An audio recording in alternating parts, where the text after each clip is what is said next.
నమస్కారం. వ్యూస్ ఛానల్కి స్వాగతం. అవధానాల ద్వారా తెలుగు ప్రజలకి మొదటగా చేరువయ్యారు. పలకరిస్తే పద్యాలు చమత్కారాలు ఎన్నో చెప్తూ సమాజంలో నమ్మకాల మీద అందరూ పక్కదారి పడుతుంటే వాళ్ళని ఒక మార్గంలోకి తీసుకురావాలని మనస్ఫూర్తిగా ప్రయత్నం చేస్తున్నారు. ఇవాళ వైజయంతితో మాటామంతి కార్యక్రమానికి గరికపాటి వారిని ఆహ్వానించాం. ఆయన నుంచి చాలా విషయాలు వినడం కాదు, ఆచరించడానికి ప్రయత్నిద్దాం. ఎందుకంటే ఆయన త్రికరణ శుద్ధిగా చెప్తున్నారనే విషయం తెలుసు. చాలా బాధపడుతూ ఉంటారు, ఒక్కొక్కసారి కళ్ళమంటి నీళ్లు పెట్టుకుంటారు, అయ్యో ఎవరు ఆచరించట్లేదు ఏమిటి అని. అందువల్ల ఒక మంచి ప్రయత్నం కోసమని వాళ్ళు ఆయన ఆహ్వానించాం. ఆయన చెప్పే మాటలు విందాము, ఆచరించడానికి ప్రయత్నిద్దాం. నమస్కారం అండి. మంచిదమ్మా, నమస్కారం. అంటే ముందుగా మీ గురించి పరిచయం ఎక్కువ చేయడానికి కూడా అవసరం లేదు కదా అని ఎక్కువ పరిచయం చేయలేదు. తెలుగు వాళ్ళందరికీ కూడా మీరు పరిచితులు అయిపోయారు. మా కార్యక్రమంలో జనరల్గా ఏం చేస్తున్నామంటే మొట్టమొదటిగా మీ బాల్యం గురించి, అది అక్కడి నుంచి నెమ్మదిగా మీ ప్రస్థానంలోకి వెళ్దాం. మీ నేటివ్ ప్లేస్. బాల్యం అంటే తల్లి తండ్రి లేకుండా బాల్యమే ఉంటుంది. అందుకని మా అమ్మని, నా అలవాటు ప్రకారం మా అమ్మను ఒకసారి ప్రార్థన చేసి రంగంలో. ఈ పచ్చళ్ళు తయారు చేయుటకు ముందు ఏ గ్రంథములు జోచితో అమ్మా, ఈ పచ్చళ్ళు తయారు చేయుటకు ముందు ఏ గ్రంథములు జోచితో ద్వీపాకారపు సూపముల్ వడియముల్ వేపుళ్ళు తాలింపులా టాపుల్ లేపును ద్వీపాకారపు సూపముల్ వడియముల్ వేపుళ్ళు తాలింపులా టాపుల్ లేపును నీవు చేయునది వంట నోళ్ళ పంట, నీవు చేయునది వంట నోళ్ళ పంట.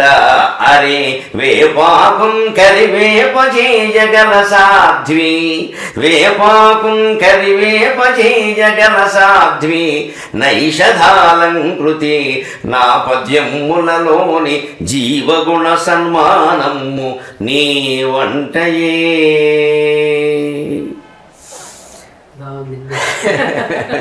మొత్తం వంటతోటి నోరు పండించి నాకు ఇప్పటికీ 62 ఏళ్ళు దాటిన వయస్సులో కూడా జిహ్వచాపల్యం ఉంది. చిన్నప్పటి నుంచి అంత రుచులు నేర్పారా?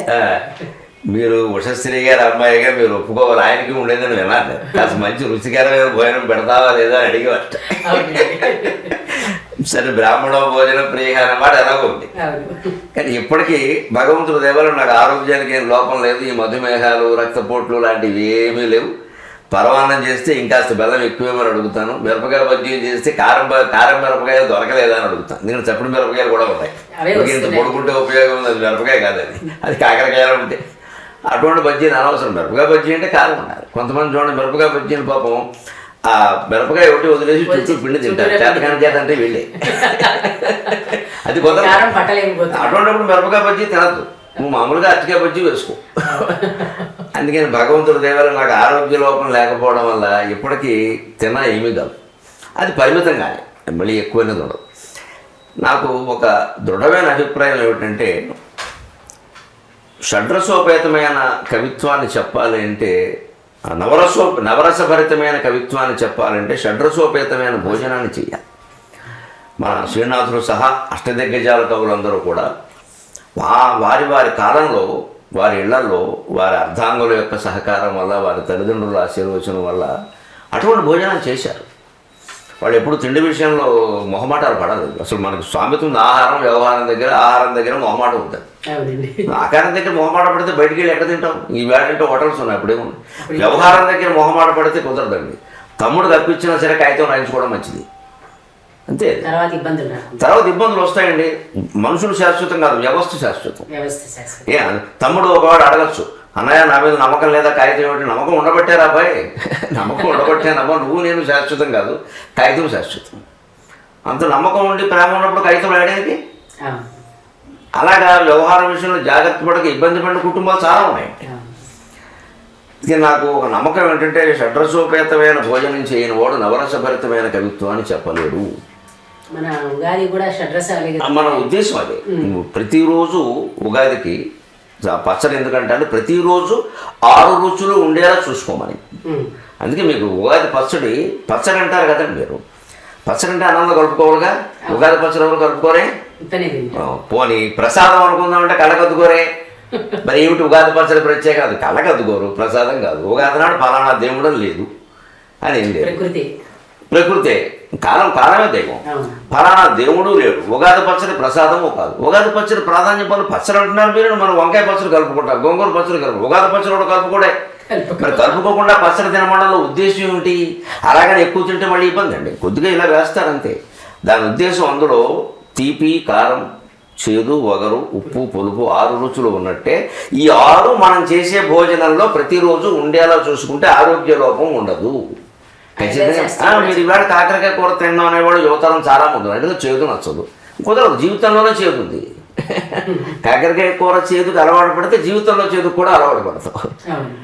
వెలక్కాయ పచ్చడి ఎంత బాగుంటుందండి. వగరు వగరగానే ఉంటుంది. మరి మామిడి పిందెలు వగరు. ఇవి ఈ 6 రుచుల సమ్మేళనంతో పచ్చడి తిన రుచి చూడండి అనలో ఉద్దేశం అంటే మొత్తం దేన్ని రుచి చూడకుండానే తిరస్కరించకు. జీవితంలో నీకు ఎదురవుతాయి ఎటువంటివి చేదు మనుషులు, చేదు మనస్తత్వాలు, అలాగే తీయని మనస్తత్వాలు, కారం మనస్తత్వాలు తట్టుకోలేను. జనకరకాలం అది మన పండగలు కానీ మన వంటలు కానీ వ్యక్తిత్వ వికాసానికి కూడా తోడ్పడతాయి పూర్తిగానండి. అసలు ముందు ఈ చెప్పిన ఆహారం తినమానండి వ్యక్తిత్వం అదే వస్తుంది. ముందు ఆహారం తినే దమ్మలేదండి. వేళ అది వద్దు ఇది వద్దు అంటారు. 90% వద్దన్న తర్వాత ఏం తింటాడు గంటే. ఇప్పుడు అది మీరు అన్నారు కాబట్టి చెప్తున్నప్పుడు అది కూడా ఒక వ్యాపారం అయిపోయింది కదా. ఆహారం కూడా వ్యాపారం అయింది. ఇవి తినకండి, ఇవే తినండి. శాస్త్రం ప్రకారం చెప్పాలంటే, సృష్టి ప్రకారం ఏ ప్రాంత ప్రజలు తినదగిన ఆహారాన్ని భగవంతుడు ఆ ప్రాంతంలో సృష్టిస్తాడు. స్పష్టంగా యోగ వాసిష్టంలో ఉంది విషయం. యద్యదృశ్యం శుద్ధ చిత్కం తజ్జీవో భవతి స్వతః యో యో నామ యథా గ్రీష్మే కల్పస్వేదాత్ భవేత్ క్రిమిః. ఒక నల్లి పుడుతోంది. నల్లి ఎక్కడి నుంచి పుడుతుందని చెమటలోంచి పుడుతోంది. పుట్టిన నల్లి నుంచి మళ్ళీ కొన్ని నల్లుడు పుడితే పుట్టచ్చు. కానీ మంచం మీద పుట్టే మొదటి నల్లి మనిషి చెమటలోంచి పుడుతోంది. మనకు ఉద్భిజములు, స్వేదజములు, అండజములు ఉన్నాయి కదండి. అందులో స్వేదజం చెమట నుంచి పుట్టే జీవి నల్లి చెమట నుంచి పుడుతోంది. అది మనిషి చెమట నుంచి పుట్టిందండి. మనిషి రక్తాన్ని ఆహారంగా తీసుకుంటుంది. అంటే ఎక్కడ జీవి పుట్టిందో అక్కడ దానికి ఆహారం పెట్టేశాడు దేవుడు. మరి దానికి ట్రాన్స్ఫర్ అంటే కుదరదు. నల్లి ఎక్కడికి వెళుతుంది ఆహారం కోసం? అక్కడే ఉందో కాస్త కుట్టువాడిని అయిపోయింది. ఒక్కసారి ఇలా పుడితే మనం మేలుకునేలాగా దానికి సరిపడా ఒక 1 లీటర్ పడిపోయిందండి. దానికి 1 లీటర్ అయింది ఆ బిందువు. అది ఒక రోజు బతికేసింది. ఎంత చిత్రమైన లేదు ఇది. అలాగే యద్యదృశ్యం శుద్ధ చిత్కం తజ్జీవో భవతి స్వతః. అలాగే ఆవు పేడ వేసిందండి. ఏదైనా పశువు పేడ వేసింది.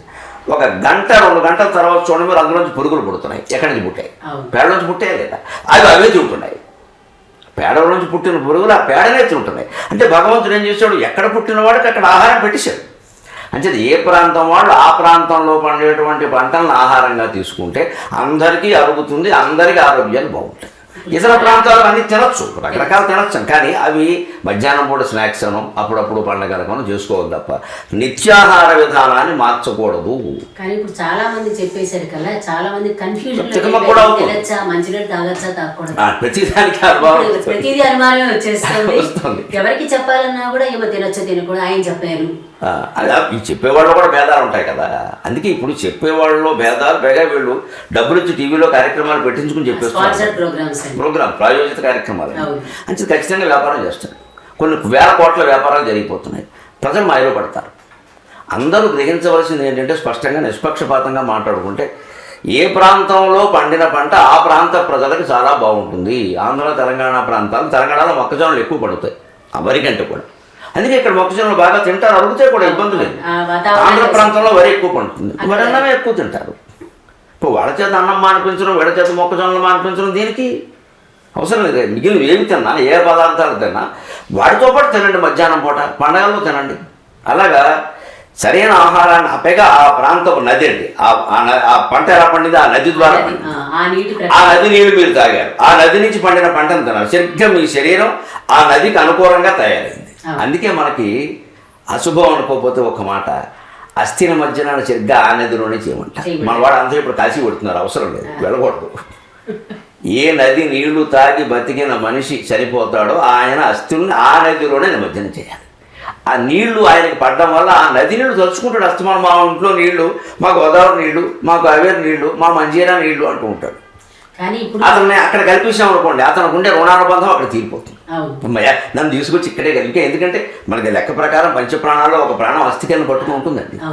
గరుడ పురాణంలో చెప్పినట్టుగా అస్థికలను పట్టుకుని ఉన్న ప్రాణం ఏమనుకుంటుంది, నేను స్నానం చేసిన నీరే, నేను తోముకున్న నీరే, పర్వాలేదు, మా వాడు మంచి పని చేశాడు, నేను ఇక్కడ కలిపాడు అని ప్రశాంతంగా ఉంటాడు వాడు. కానీ తెలుసుకుంటాడు కాసేపటికి, అయిపోయింది, నీళ్లు వదిలేసాడు, రుణం తీరిపోయింది, పెద్ద కొడుకు వెళ్ళిపోయాడు ఇక్కడి నుంచి, అంతే. ఇంత అంటే ఒక పక్క సైన్స్ విజ్ఞానాన్ని చెబుతూనే బంధాలు పెంచుకోవద్దు, తగ్గించుకోవు. నీ నీళ్ళతో కూడా రుణం తీరిపోయింది, నువ్వు ఏ ప్రాంతంలో పుట్టావో నదిలో కలిసిపోయావు, గాలిలో వెళ్ళిపోతున్నావు, తర్వాత జన్మ భగవంతుడు స్మరించు. ఇంత విజ్ఞానము, ఆహారము, నాగరికత అన్నీ కలిపి నేర్పారు.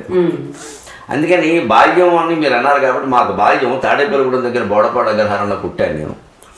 మా అమ్మగారు పక్కనే తాడేపల్లిగూడెం ఇటుపక్క ఉంటుంది, అది పశ్చిమ వైపు అని, పడవర విప్పరు అని అక్కడ పుట్టారు. ఆవిడ మా ఊరు వచ్చిన తర్వాత మళ్ళీ ఆ పడవర విప్పరు అడిగిందేమో కానీ ఇంకెక్కడికి వెళ్ళలేదు. ఆ 7 కిలోమీటర్ల దూరం అది మధ్యలో, అంతే. ఆ మధ్యలోనే వాళ్ళు అక్కడ ఉన్నారు. నేను 20 ఏళ్ళు 58లో పుట్టి 78 వరకు అదే ఊళ్ళో పెరిగాను. ఈ వాతావరణం అంతా గోదావరి తీరం, అందున ఎక్కువ మంది చదువుకున్న వాళ్ళు, విద్వాంసులు, మిగిలిన వర్ణాల వాళ్ళు కూడా సాధారణంగా విద్వాంసులు ఉన్నా, పామరులు ఉన్నా ఈ విద్వాంసుల పట్ల చాలా గౌరవంగా ఉండేవారు. వీరు పెద్దగూడి అరుగు మీద కూర్చొని మాట్లాడుతూ ఉంటే అందరూ వచ్చి వినేవారు. అందరినీ చూడడం, అందరూ వింటూ ఉండడం. ఒక్కొక్కరు ఏదో దూరంగా కర్రలా పెట్టుకుని అదో స్టైల్ అండి బాబు, చాలా కాపులు మా దగ్గర కర్ర పెడతారండి, అసలు మనం అలా చూడలేదు. అది ఆ కర్ర ఇలా మధ్య నుంచి పెడతాడు, ఈ కాలు ఇలా పెడతాడు, అదో సర్కస్ ఫీట్ అది. అలా 2 గంటలు కూర్చుంటాడు, అదో సిద్ధాసనం. బ్రాహ్మణాలు కూర్చోడు, ఇది కావట్లేదు, ఇది పద్మాసనం, ఆయన సిద్ధాసనం వేస్తాడు. అలా పెట్టి చుట్ట అంటిస్తాడు, మళ్ళీ దగ్గరుండి కాల్చకూడదు అంటాడు, దూరంగా ఉండి కాల్చుతాడు, ఏదో ఓ గౌరవం. అలాగని విషయం వినకుండా ఉన్నాడు. ఈ మొత్తం వాతావరణం నాకు ఆ బోడపాడు అగ్రహారంలో ఈ పెద్దగూడి అరుగు మీద కూర్చుని పెద్దలు రకరకాల వర్ణాల వారు మాట్లాడుకునే మాటల వల్ల నాకు సహజంగానే కొంత పాండిత్యం, కొంత జ్ఞానం, దాంతోపాటు చమత్కారం కూడా. ఇంట్లో ఎవరికైనా ఉందే చమత్కారం, లేకపోతే మీకు గోదావరి నీళ్ళతో నీళ్ళతో కానీ మా నాన్నగారికి ఉంది అండి, కొంచెం మా అమ్మకి తక్కువ కానీ మా నాన్నగారికి ఉంది. ఆయన ఒక పక్క కొంచెం కొన్ని విషయాలు చాలా గంభీరంగా తీసుకున్నట్టుగా ఉండేవారు. కానీ అది చివరికి ఏదన్నా అది రగడ కింద మారిపోతుందంటే ఓ జోక్ వేసేవారు, ఏముందిరా ఇది అన్నట్టుగా వదిలేసేవాళ్ళు. ఇది చూస్తే ఓహో అవసరమైతే ఇంత తీవ్రంగా తీసుకున్న విషయాన్ని ఇంత తేలిగ్గా తీసుకోవచ్చు అన్నమాట అని. అంటే ఆయన దూరంలో ఒక చెలోక్తి ఏమిటంటే, ఆయన వచ్చాక మధ్యాహ్నం 3 గంటలకు మా నాన్నగారు ఇలా గుడి దగ్గర కూర్చునేవారండి ప్రతిరోజు. మంచి పెద్ద బెల్లంచు పంచికట్టు కట్టి మంచి గంభీరంగా ఈయన వేషం వేసి, ఆ ఎరుపు మా నాన్నగారు ఎరుపు 6 అడుగులు పొడుగు, నేను ఎలా ఉన్నాను అనుకోండి, మా అమ్మ పోలిక. అందుకే మీరు అమ్మ మీదే రాశారు. నేను మా అమ్మ పొట్టి నలుపు, నేను మా అమ్మ పోలిక. మా అన్నయ్యలు, మా అక్కయ్యలు వాళ్ళు మా నాన్నగారి పోలిక. ఆయన నిలబడండి, శకునం రావాలి ఆయనకి. ఇప్పుడు ఎవరి ఇంత పెద్ద బ్రాహ్మడు ఎలా నిలబడితే ఎవరు వస్తారండి పల్లెటూరులో? అంత ధైర్యం వాళ్ళకి. నేను చెప్పేది 1960లో ఆ వాళ్ళ వాతావరణం ఏంటి, సూర్యుడు గారు బయట నిలబడ్డారని మొత్తం అయిపోయింది. ఆయన పరిజ్ఞానం మాకు ఆశ్చర్యం అండి. స్టాలిన్ గ్రాడ్ అయిపోయింది రా వీధంతా అనేవారు. మాకు స్టాలిన్ గ్రాడ్ అనే మాట ఏమిటో అప్పుడు తెలిసింది. ఏమిటి స్టాలిన్ గ్రాడు? ఈయన పేపర్ చదవలేదు, టీవీ లేవు, రేడియో లేదు, మా ఇంట్లో కరెంట్ లేదు. మేము 76లో డిగ్రీ బయటకు వచ్చే వరకు ఊళ్ళో కరెంట్ లేదు. ఈయన ఏం తెలియదు, ఎలా తెలుస్తున్నాయి ఇవన్నీ? స్టాలిన్ గ్రాడ్ అయి ఎప్పుడో ఒకసారి స్టాలిన్ గ్రాడ్ అంటే ఏమిటి నాన్నగారు అని అడిగితే, రష్యాని స్టాలిన్ అనేవాడు పరిపాలించాడరా, వాడు ఆ వీధిలో పెడుతుంటే పెట్ట కూడా వెళ్ళేది కదట, నేను ఎడితే మన ఊళ్ళో అలాగే ఉంటుంది, అందుకని స్టాలిన్ గ్రాడ్. స్టాలిన్ అనేవాడు పరిపాలించాడు, వీధిని స్టాలిన్ గ్రాడ్ అని పేరు పెట్టారు. అంటే మనకేదో రాజధాని రోడ్డు అని పెడతారు చూడండి, అలాగా అలా పెట్టారు. ఓహో, ఈ రష్యా చరిత్ర తెలుసు. ఇంతకీ ఈయనకి ఎలా తెలుసు అంటే, ఇది బుచ్చిరాజు గారిని మా ఇంటికి వైద్యుడు ఇచ్చేవాడు. ఆయన ఆర్ఎంపీ డాక్టర్ అండి. ఆయన ఇంకా ఏదో ఇంజక్షన్లు చేసేవాడు, మందులు ఇచ్చేవాడు. అసలు మందులు ఇచ్చి వైద్యం చేసేదానికంటే వీళ్ళతో కబుర్లు ఎక్కువండి. ఆయన ఊళ్ళో అన్ని ఖాతాలు చూసుకుని చివరి మా ఇంటికి వచ్చేవాడు, 2 గంటలకు వచ్చినవాడు. ఇక గోదావరి జిల్లాలో భాష మీకు అందులో రాజులు ఎలా ఉంటుందో మీకు తెలుసు, రకరకాల వాగ్మయం. ఇంకా అదంతా మా నాన్నగారు భరిస్తూనే ఆయనకు చుట్టకాలు చాలా ఉంటుంది. కాల్చొద్దంటే ఆయన వెళ్ళిపోతాడని, ఇంకో రాజు నువ్వు కాల్చుకో పర్వాలేదు కబుర్లు చెప్పాను ఇవ్వండి, విషయాలు కావాలి, సిగరెట్ కాల్చొద్దంటే వెళ్ళిపోతాడు, నువ్వు కాల్చుకో పర్వాలేదు, వాపక్షంలో కాల్చొచ్చు, వాపక్షమే ఉంటావు, ఇటు తిరిగి కాల్చకూడదు బ్రాహ్మణులకి, అటు తిరిగి కాల్చొచ్చు అని ఏదో చెప్పేసేవాడు. ఎందుకు? ఈయన కబుర్ల కోసం. ఈ వీళ్ళిద్దరు మాటల్లో రండి రేడియో వార్తలన్నీ వచ్చేవి. మేము చాట్ నుంచి వింటుండే బావగారి కబుర్లు, ఆ రోజుల్లో ఎంత పెద్ద కార్యక్రమం, అవన్నీ వచ్చేవి. నేను రేడియోలో ఏం చెప్పాను తెలిసా మీకు, ఇక్కడ కూర్చోగానే సరిపోదు అని చెప్పేవాడే, చెప్పలేదు అనేవాడే అని చెప్పేసేవాడండి. ఆ మాటలో ఈయనకి ప్రపంచ చరిత్ర తెలిసిపోయిందండి. ఈయన మళ్ళీ ప్రయోగించేవాడు దాన్ని. ఇప్పుడు భాష సాహిత్యం జనంలోకి వెళ్ళాలి అంటే ముఖ్యంగా పిల్లలకి తెలియాలంటే మనం ప్రయోగించాలి. ఇప్పుడు స్టాలిన్ విరాట్ అనే మాట అలా ప్రయోగించబట్టే కదా మాకు తెలిసింది. ఆయన అక్కడ ఉంచుంటే అరగంట అయినా శకునం రాకపోతే పిపీల కాది బ్రహ్మ పర్యంతం నాకు శత్రువులే, నేను బయలుదేరానని దేవుడికి తెలుసు, వాడు మొత్తం 4 వీధులు బంద్ చేసేసాడు. ఇప్పుడు ఈయనకి దేవుడికి సంబంధం ఏమిటండి? ఈయన బయలుదేరితే మాకు ఇదే నవ్వొచ్చి ఇది జోక్గా అంటున్నారు, ఆయన దేవుడు తిరుగుతున్నారు, దైవభక్తి ఉన్నవాడు కదా అని ఆయన మనసులో లోపల చెడు బయట ఎలా అనేవారు. అంతేరా మన గ్రహస్థితి అనేవారు. ఒకడు పొరుగు వెళ్ళినా కూడా అక్కడ మా అక్క ఇంటికి వెళ్ళామనుకోండి, ఆ సమయానికి అదేదో వ్యాపార ఇంట్లోకి రాకుండా పరిస్థితితో ఇవి ఉంటాయి కదా ఇబ్బందులు, పని మనిషి రాకపోవడం. మన జాతకం మన జాతకం అక్కింటికి వచ్చాం, పని మనిషి మానేసింది, అది ఇంట్లోకి రాకూడదు, నువ్వు నేను ఉండాలి. ఇక్కడ కానలకి ఎగిరను వదలడా గురుడు అనేవారు. ఆ మాట ఎక్కడదండి? నలదమయంతుల కావ్యంలోదండి. కానలకి ఎగిరను వదలడా గురుడు అంటే అడవికి వెళ్ళినా సరే నలమహారాజు నీ శని పట్టుకు పూజిస్తూ ఉంటే వాడింది. భారతంలోకి నలదమయంతుల కథలు ఎక్కడ వస్తుంటే ఆయన వాడేవారు. పూర్వం వాడు గొప్పతనం ఏమిటంటే మీ నాన్నగారైనా మా నాన్నగారైనా, మీ నాన్నగారికి ప్రవచనాలు చెప్పారు నేరుగా, వేరే వాడు చెప్పకపోయినా సాహిత్యంలో వేదంలో వాంగ్మయంలో ఉండే మాటలను నిజ జీవితంలో తరచు ఉపయోగించారు.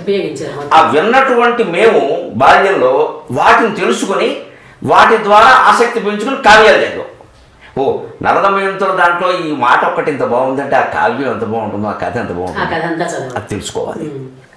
ఈ కారలకి ఎగిరను వదలడా గురుడు, ఆ గురుడు ఎవరు, కారలకు ఎవరు వెళ్ళారు, ఆ పరంపర అండి. ఇవాళ వరకు అది నాకు ఆసక్తి కలిగించింది. ఇవాళ నేను అదృష్టంగా ఒక మాట చెప్తాను. ఇవాళ నేను ఇప్పుడు మీతో మాట్లాడుతున్నా, ఇంకొక అరగంటలో నా కొడుకు నలదమయంతుల కథ మీద బొద్దుటూరులో మాట్లాడుతున్నాడు. ఇవాళ మా అబ్బాయి గొరదాడు ప్రవచనాలు చెప్తున్నాడు. ఇవాళ సరిగ్గా నేను మీతో మాట్లాడే సమయానికి ఇంకొక అరగంటలో వాడు నలదమయంతుల కథ చెబుతున్నాడు. అంటే పరంపర మా నాన్నగారి నుంచి నాకు వచ్చింది, నా నుంచి వాడికి వెళ్ళిందా లేదా? మేము బలవంత పెట్టేవరకు ఆయన నాకు చెప్పలేదు, నేను మా వాడికి చెప్పలేదు. ఇది ఇన్ఫార్మల్ ఎడ్యుకేషన్ అని ఇప్పుడు అంటున్నారు చూడండి. పూర్వం అన్ని కుటుంబాలు, ఒక బ్రాహ్మణులు కాదు, అన్ని కుటుంబాలు కూడా వృత్తి విద్యలు, ఇతర విద్యలు వంశ పరంపరగా ఇలా నేర్పేసేవాళ్ళు. అటువంటి భాగ్యం ఆ వాతావరణంలో ఉండడం వల్లే నేను ఈవేళ ఇంతమంది అయ్యాను. ఆ బోడపాడు, ఆ మనుషులు, ఆ వాళ్ళ పాండిత్యం, వాళ్ళ చెలోక్తులు అదే కారణం. ఇప్పుడు మీరు ఇందాక అన్నారు కదా ఎవరి పోయిన చోట నీళ్ళల్లో కలపాలి అని. ఇప్పుడు ఈ సందర్భం వచ్చింది కాబట్టి మనిషి పోగానే అంటే మనం ఒక కులాన్ని అంటున్నాము, ఇంకొకరిని అంటున్నాము అని కాదు, మీరు కాశీ వెళ్ళి కలిపితేనే మీకు పుణ్యం. ఈ పుణ్యాలకు కూడా కండిషన్స్ చెప్తున్నారు. ఆ కండిషన్స్ వల్ల ఇప్పుడు చిన్నపిల్లల్ని అడిగినా కూడా మాకు ఇంట్లో పిల్లలు పుట్టట్లేదు, పూజ చేయించమన్నారండి, 1,00,000 రూపాయలు పుచ్చుకున్నారు, ఇలా కంప్లైంట్స్ వస్తాయి. కంప్లైంట్ అంటే కాదు పాపం వాళ్ళ బాధ. ఎందుకంటే మిమ్మల్ని ఎందుకు అడుగుతున్నాం అంటే ఇది మీలాంటి వాళ్ళు చెప్పడం వల్ల కొంతమంది అయినా కనీసం, నేనంటే నా అనుభవంలో చెప్తున్నాను, చిన్న చిన్న పిల్లలు కూడా ఇలాంటి వాటికి ప్రభావితులు అవుతున్నారు, చదువుకున్న పిల్లలు. అందుకని అలాంటి వాళ్ళకి ఇప్పుడు మీరు అన్నమాట ఇదే అందరం హ్యాపీ. ఇప్పుడు ఇక్కడ ఉన్న వాళ్ళం కాబట్టి ఇక్కడ పోతే ఈ నదిలో కలపాలి అనుకుంటే చాలా హ్యాపీ. కాశీ దాకా వెళ్ళాలంటే వాళ్ళు 1,00,000 ఖర్చు పెట్టి అప్పులు అయిపోతున్నాయి. అందుకని దాని గురించి ఒకసారి మీరు. ఇప్పుడు ఆధ్యాత్మికత యొక్క ప్రధాన ప్రయోజనం ఏమిటంటే మనిషికి ధైర్యాన్ని కలిగించడం, భయాన్ని కలిగించడం కాదు. భయాన్ని కలిగిస్తున్నామంటే మనం ఆధ్యాత్మికతకి ద్రోహం చేస్తున్నట్టు లెక్క. ఎవరికి వాళ్ళు ఆలోచించుకోవాలి. ఆధ్యాత్మికవేత్తలు ఎవరైనా సరే, మా ప్రవచనకర్తలు కావచ్చు, అవధానాల్లో కూడా ఆధ్యాత్మికత ఉంటుంది కదా, దేవుడి గురించి ప్రార్థన చేస్తాం, చెబుతాం, ప్రసంగాలు చేయొచ్చు, లేదు జ్యోతిష్యాలు, ముహూర్తాలు, వీళ్ళు ఇవాళ ఆధ్యాత్మికవేత్తల కిందే చాలామంది అవుతున్నారు. వాస్తు ఇవన్నీ దేవుడి పేరు మీద చేస్తున్నారు కదా. మరి దేవుడి పేరు మీద మీరు జనాన్ని భయపడతారా, ప్రోత్సహిస్తారా, ధైర్యం చెబుతారా? దేవుడు ఉన్నదే ధైర్యం చెప్పడానికి. భయనాశనగా విష్ణు సహస్రంలో ఎంత గొప్ప మాట ఇది. భయాన్ని కలిగించేవాడైనా భయం నాశనం చేసేవాడైనా. అంచేత మనం చైతన్య మార్గంలో భయాన్ని నాశనం చేస్తున్నాం, వీళ్ళు భయాన్ని కలిగిస్తున్నారు. కానీ స్పష్టంగా మానవ జీవితానికి పట్టిన 2 దుర్దశలు ఏమిటంటే కోరిక, భయం అండి. 2 దుర్దశలు, కోరిక, భయం. కోరిక లేదే అభివృద్ధి లేదు, అది వేరే విషయం అండి. అభివృద్ధికి అంత కోరిక అవసరం లేదు. ఎంతవరకు అభివృద్ధి వేరు, అత్యాశ వేరు. వృద్ధి చాలు, కూడా అభివృద్ధి, ఇంకా అత్యాశ ఏమిటి, అర్థం లేదు దానికి. కోరిక, భయం 2 ప్రమాదకరమైనవి. కాబట్టి మీకు సౌందర్య నగర్లో శంకరాచార్య స్వామి స్వయంగా అమ్మ అన్ని కోరికలు తీర్చడానికి అన్ని భయాలు పోగొట్టడానికి నీ అభయహస్తం వరదహస్తం ఉన్నాయి కదా, మాకు ఇంకా వేరే ఎందుకమ్మా, నీ పాదాలే ఉన్నాయి కదా అన్నారు. త్వదన్య పాణిభ్యాం అభయవరదో దైవత గణక త్వమేకా నైవాసి ప్రకటితవరా అభీత్యభినయ భయాత్రాతుం దాతుం సకలమపి వాంఛా సమధికం శరణ్యే లోకానాం తవకి శరణావేవ నిపుణుడు. లలితాదేవి 4 చేతులతో ఉంటుందండి. అందులో ఎక్కడ అభయహస్తం ఉండదు, వరదహస్తం ఉండదు. మిగిలిన దేవతలు అందరిలోనూ 2 ఉంటాయి, కనీసం ఒకటైనా ఉంటుంది. లలితాదేవి ప్రత్యేకత ఏమిటంటే ఇక్కడ 5 పుష్పాలు, ఇక్కడ చెరుకు విల్లు, ఆ పైనేమో పాశం అంకుశం. మరి కొంతమంది భక్తులకు అనుమానం వస్తుంది, ఈవిడ అభయహస్తం లేదు, ఈవిడ కాపాడుతుందా అని. ఒక ఆధారం ఉండాలి కదా, అభయహస్తం లేకుండా ఎలా కాపాడతారు అంటే శంకరాచార్య చెప్పారు, అలా కాపాడడానికి, మీ భయాలు పోగొట్టడానికి, మీ కోరికలు తీర్చడానికి ఆవిడ పాదాలు చాలయ్యా, ఇంకేలా ఇలా యాక్షన్ చేయాల్సిన అవసరం మా అమ్మవారికి లేదన్నారు. స్పష్టంగా అభినయం అని కూడా పడే భయాత్రాతుం దాతుం సకలమపి వాంఛా సమధికం శరణ్య అభినయ అన్నారు. ఈ అభినయం చేయాల్సిన అవసరం ఇతర దేవతల్లాగా నేను ఇస్తానే, నాకు పూజ చేయని కాకా పట్టాల్సిన అవసరం మా అమ్మవారికి లేదయ్యా. శంకరాచార్య మామ ఎలా చెప్తారు ఆయన మాటలంటే అసలు. అందుకని ఆవిడ పాదాలు చాలు, మీరు ఆశ్రయిస్తే అవి అన్ని కోరికలు తీరుస్తే అన్ని భయాలు పోగొడతాయి. అమ్మవారి పాదాలు ఆశ్రయించిన వాళ్ళు ఎవరైనా చేయలేరయ్యా, మనకి చేతకాక మాట్లాడుతున్నాం ఇవన్నీ. అంటే మానవ జీవితంలో దుర్దశలు అంటే 2 కోరిక భయం. మీరు ఈ కోరికల్ని పెంచడం, భయం ద్వారా దాన్ని ఇంకాస్త పెంచడం అనేది ఆధ్యాత్మికతకు ద్రోహమా కాదా? దయచేసి ఆధ్యాత్మిక రంగంలో ఉన్నటువంటి సోదరులు అందరూ ఆలోచించుకోవాలి. ఇవన్నీ దేవుడి పేరు నుంచి వస్తున్నాం మనం. ఈ వీళ్ళు అక్కడ కలపాలనో ఇక్కడ వెయ్యాలనో పుణ్యమనో చెప్పేవాళ్ళు అందరూ పెద్ద పెద్ద బొట్లు పెడతారు. నేను ఇంకా చిన్న ఈ బొట్టు తప్పితే నేను ఎప్పుడు ఏం పెట్టను. నేను ఈ పెద్ద పెద్ద బొట్లు, దాని మీద మళ్ళీ కుంకుమ బొట్టు, దాని మీద మళ్ళీ రకరకాలు, అసలు ఇంకా ఒళ్ళో మెళ్ళలో మళ్ళీ రకరకాల రుద్రాక్షలు, చేతికి రకరకాల దండలు. ఇన్ని వేసిన తర్వాత ఇప్పుడు మీరు నేను వేరేమో కొంత అనుభవం ఉంది, మీరు ఒక పెద్ద ప్రవచనకర్తకి మహానుభావుడికి మీరు కూతురు, నేను ఏదో వేద పండితుల కుటుంబంలో పుట్టాను, కొంత చదువుకున్నాను, భగవంతుడి దయ నా మీద ఉంది. సామాన్యులు ఏమైపోతారు? అందుకని ఎప్పుడు ఈ నమ్మకాల విషయంలో ఒకటేనండి, మనిషికి ఏదైనా కలగడం అనేది తన ప్రయత్నం వల్లనే కలుగుతుంది. రెండోది ఎలాగో పూర్వజన్మ సుకృతం దుష్కృతం ఉండనే ఉన్నాయి, అవి మీ చేతుల్లో లేవని చెప్తున్నారు కదా. మరి చేతుల్లో లేని దాని గురించి గేడుపెందుకు? తస్మాత్ అపరిహార్యార్థే నత్వం శోచితు వరకసి. పూర్వజన్మ సుకృతమైన దుష్కృతమైన మన చేతుల్లో లేనప్పుడు దాని గురించి ఆలోచించడమే అనవసరం. ఈ చెబుతున్న వాళ్ళు దాన్ని మార్చేస్తామని చెబుతున్నారు. పైగా ఈ మధ్య ఇంకో పథకం వాళ్ళు పెట్టారు, నేను చూసి ఆశ్చర్యపోయాను. 100 రోజులు కాదు, 30 రోజులు కాదు, వారం రోజుల్లో అని చెబుతున్నారు. ఏమిటిది? పచ్చి మోసాలు ఇవన్నీ. ధనలక్ష్మి యంత్రం అంటారు, అలా వచ్చేస్తే మీరు ఎందువల్ల వస్తుందని చెప్పి హనుమాన యంత్రం ఉంది, ధనలక్ష్మి యంత్రం ఏదో ఉందండి, మీరు మెడ వేసుకొని డబ్బు వస్తుందని చెబుతున్నారు మీరు. అలా వచ్చేస్తే అసలు ఇంతవరకు ఎందుకు ఆడదు అతనికంటే ఏం చెప్తున్నారు మీరు? నీకు యోగం బాగోలేదనే కదా. అంటే మెడలో యంత్రం వేసే కానీ యోగం మారిపోతుంది. హనుమంతుడు ఒక బిళ్ళకి అంకితం అవుతాడు. హనుమంతుడి జీవితం అంతా ఓ బిళ్ళ. ఈ బిళ్ళ ఎక్కడుంటే అక్కడ హనుమంతుడు వస్తాడా? హనుమంతుడు సీతాదేవి ఉన్న చోటకి పెడతాడు కానీ ఈ బిళ్ళ ఉన్న చోటకి రాడండి. కేరం బిళ్ళలతో ఆడుకోవలసిన కర్మ హనుమంతుడికే ఉంది. వీళ్ళు అమ్మేస్తున్నారు కానీ సీతాదేవి ఉన్న చోటకి సముద్రం దూకి వెళ్ళాడు ఆ పెద్ద మనిషి. ఎవరు వెళ్ళమంటే వెళ్ళాడు? ఒక 10 రూపాయి బిళ్ళ కూడా ఇవ్వలేదు రామచంద్రబాబు. హనుమాన్ యంత్రం కదా, రూపాయి బిళ్ళ ఇవ్వలేదు. కనీసం 50 వెళ్ళొచ్చో, మధ్యలో ఇడ్లీ తిన్నావా అని కూడా అడగలేదు. అంతే. అసలు అంతా ఏమీ ఆశించకుండా నిష్కామంగా ఒక స్త్రీ ఆపదలో ఉంది, నా రాజు నన్ను ఆజ్ఞాపించాడు, నా ప్రభువు నన్ను కోరుతున్నాడు, నేను చెయ్యాలి అని వెళ్ళి ఆయన చేస్తే అటువంటి హనుమంతుడు మీరు బిళ్ళల పేరు మీద తాళ్ల పేరు మీద అమ్మేసేస్తే ఈ ఫలితాలు ఎలా ఉంటాయో వీళ్ళకి అర్థం కావట్లేదు. శాస్త్రం చెప్పి చెబుతున్నాను నేను స్పష్టంగా, యోగ వాసిష్ఠం సహా అన్నిట్లో. ఈ రకరకాల యంత్రాలు, మాయలు, రకరకాల వాస్తులు, ముహూర్తాలు, రకరకాల జాతకాలు చెప్పేసి మోసం చేసేవాళ్ళు భయంకరమైన దుర్దశలు జీవితాల్లో అనుభవించి తీరతారని ఖచ్చితంగా. వీళ్ళకి ఈ సంపాదన వీళ్ళకి కలిసి రాదండి. ఇప్పుడు ప్రత్యక్షంగా ఉదాహరణ కూడా చెప్పగలను నేను, అనుమానం లేదు. బాగున్నది, అది మనకు అనవసరం. మంచి ఉంటే మైకులో చెప్పాను, చెడు ఉంటే చెవులో చెప్పాను. ఆ మనిషి కనపడితే నేను చెప్పేస్తాను ఇందువల్ల ఈయనకి ఈ రోగం వచ్చిందని. ఇన్ని చెప్పినా కూడా, మీరు ఇంత చెప్తున్నా కూడా వాళ్ళకి అవే నచ్చుతున్నాయి. అదే ఉందండి. అది ఆ బలహీనత ఎప్పుడు మీరు సామాన్యుల్ని అనడానికి లేదమ్మా. అందుకని అంటున్నాను, సామాన్యుల్ని అనడానికి లేదు. సామాన్యుడు సామాన్యుడే, మాన్యుడు మాన్యుడే. వాళ్ళు ఏ పుస్తకాలు చదవలేదు, వాళ్ళకి పరంపరగా వచ్చిన చైతన్యం కూడా లేదు.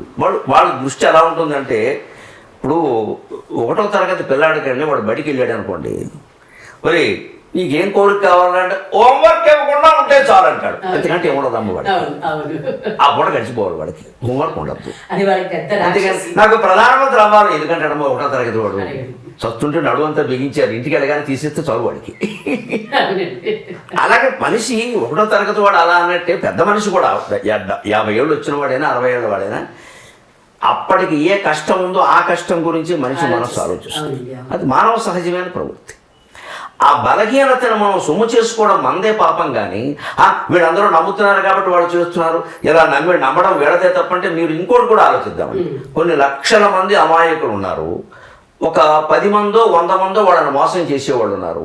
ప్రభుత్వం కానీ పెద్దలు కానీ ఈ 100 మందిని అదుపులో పెట్టడం తేలిక, 1,00,000 మందిని మార్చడం తేలిక ఆలోచించండి. ఆ 100 మంది అదుపులో అంతే పెడితే కదా, బాగానే ఉంటుంది. ఆ 100 మందికి సరైనటువంటి నిఘా పెట్టి నువ్వు ఎందుకంత మోసం చేస్తున్నావు వాడికి వెంటనే శిక్ష పడితే, ఇగో వీడికి శిక్ష పడింది చూడండి, ప్రజలను మోసం చేసిన పైగా దేవుడి పేరు మీద చేసాడు ఈ మోసం, అందుకని వీడికి శిక్ష పడింది అంటే ప్రజల్లో నమ్మకాలు క్రమంగా తగ్గిపోతాయి. అయ్యో మన ఇంత లాక్కున్నాడు మోసం చేశాడు కదా. బయట పడినా కూడా మళ్ళీ వాళ్ళని నమ్ముతారు. ఇప్పుడు కొంతమంది బలహీనతేనమ్మా.